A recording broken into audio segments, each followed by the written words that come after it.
Bharatiya Janata party जिला कार्यालय बागेश्वर में आयोजित प्रेस वार्ता के दौरान दर्जा राज्य मंत्री शिव सिंह बिष्ट ने केंद्र सरकार द्वारा प्रस्तुत बजट की प्रमुख विशेषताओं को पत्रकारों के समक्ष रखा। उन्होंने कहा कि यह बजट आमजन, किसानों, महिलाओं, युवाओं और पर्यटन क्षेत्र के विकास को ध्यान में रखकर तैयार किया गया है। राज्य मंत्री ने जानकारी दी कि उत्तराखंड में जंगली जानवरों से फसलों और आम लोगों की सुरक्षा के लिए शुरू की गई योजना के तहत वर्तमान में 2 जिलों को शामिल किया गया है। आगामी समय में इस योजना का विस्तार अन्य जिलों तक किया जाएगा, जिससे किसानों को फसल क्षति से राहत मिलेगी। उन्होंने बताया कि बजट में स्वास्थ्य क्षेत्र को विशेष महत्व दिया गया है। कैंसर और शुगर जैसी गंभीर बीमारियों की दवाइयों को सस्ता करने के लिए विशेष प्रावधान किए गए हैं, ताकि आम नागरिकों को किफायती और बेहतर इलाज उपलब्ध हो सके। वहीं 12 लाख रुपए तक की आय को आयकर से मुक्त किए जाने से मध्यम वर्ग को बड़ी राहत मिली है। पर्यटन को प्रदेश की आर्थिकी की रीढ़ बताते हुए शिव सिंह बिष्ट ने कहा कि राज्य के सभी प्रमुख पर्यटन स्थलों के विकास पर विशेष ध्यान दिया जाएगा।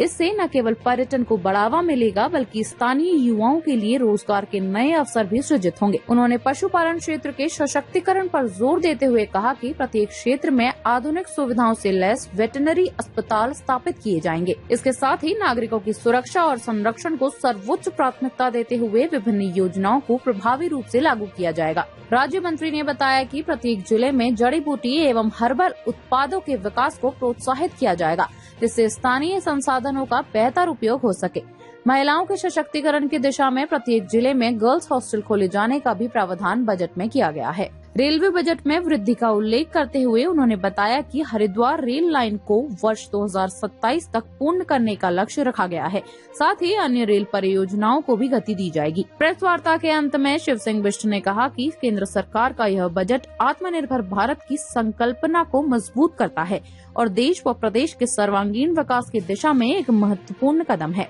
कि मैं पहले तो अपने देश के बहुत ही यशस्वी प्रधानमंत्री आदरणीय नरेंद्र मोदी जी का बहुत बहुत धन्यवाद करता हूं और उनके कुशल मार्गदर्शन में, उनके दूरदर्शी नेतृत्व में जो हमारे देश के बहुत ही यशस्वी वित्त मंत्री आदरणीय श्रीमती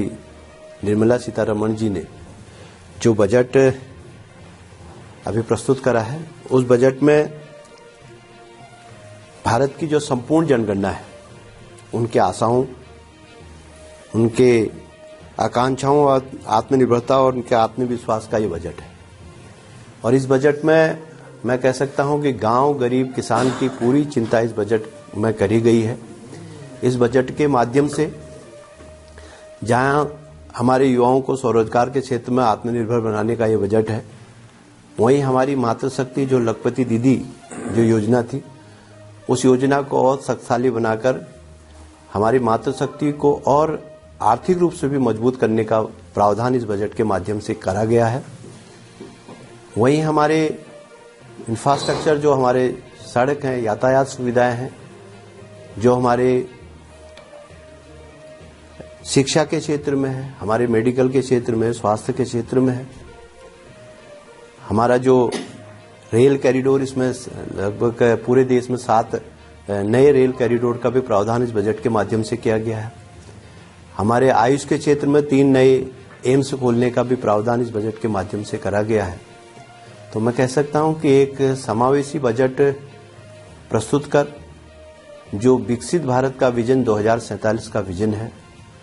उस विजन को मजबूत करने का कार्य इस बजट के माध्यम से किया गया है। और निश्चित रूप से मैं कह सकता हूं कि इस बजट के माध्यम से हमारे देश के यशस्वी प्रधानमंत्री जी ने आम जन की चिंता इस बजट के माध्यम से करी है। हमारे देश की पूरी जो जनगणना है, हमारे 135 करोड़ भारतवासियों का एक आर्थिक रूप से मजबूत करने का ये बजट प्रस्तुत किया गया है, जिसमें सभी वर्गों को साथ लेकर, सभी वर्गों का सबका साथ सबका विकास का जो नारा देश के यशस्वी प्रधानमंत्री ने दिया है इस बजट के माध्यम से, उसमें देखने को आप सबको मिलता है।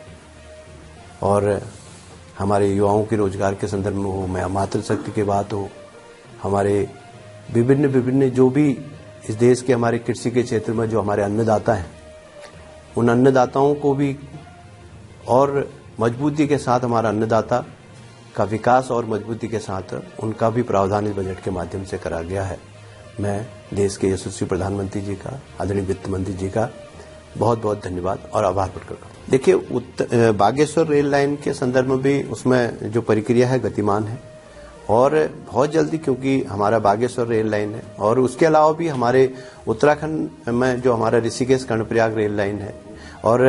उसके अलावा भी हमारे लोग अभी कर्णप्रयाग से भी उसको गरुड़ और बागेश्वर उसको भी मिलाने की बात हो रही। तो ऐसे हमारे रामनगर, गैरसैंण, चकोटिया वाली रेल लाइन है। ऐसे तमाम रेल कनेक्टिविटी से भी हमारा प्रदेश जुड़े, उसके लिए भी निरंतर हमारे यहाँ के सांसद जी भी प्रयास करते हैं और हमारे प्रदेश के यशस्वी मुख्यमंत्री जी भी, और बहुत जल्दी ये जो प्रक्रिया है इसको भी पूरा कराने के लिए प्रयास करें। इस बार उत्तराखंड का जो बजट है वो 1 लाख करोड़ से ज्यादा बजट, 1 लाख करोड़ करा है।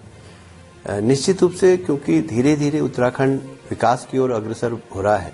और हम सब जानते हैं कि ये युवा उत्तराखंड है और ये भी हम सब लोग जानते हैं कि देश के यशस्वी प्रधानमंत्री जी ने बाबा केदार की धरती से बोला था कि ये दशक उत्तराखंड का दशक है।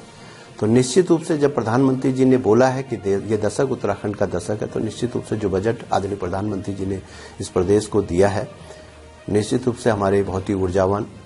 बहुत ही यशस्वी मुख्यमंत्री आदरणीय पुष्कर सिंह धामी जी के कुशल नेतृत्व में जो बजट भारत सरकार द्वारा उत्तराखंड को आवंटित हुआ है, उस बजट का न सिर्फ सही सदुपयोग होगा बल्कि उत्तराखंड विकास की गति में बहुत तेजी के साथ आगे बढ़ेगा।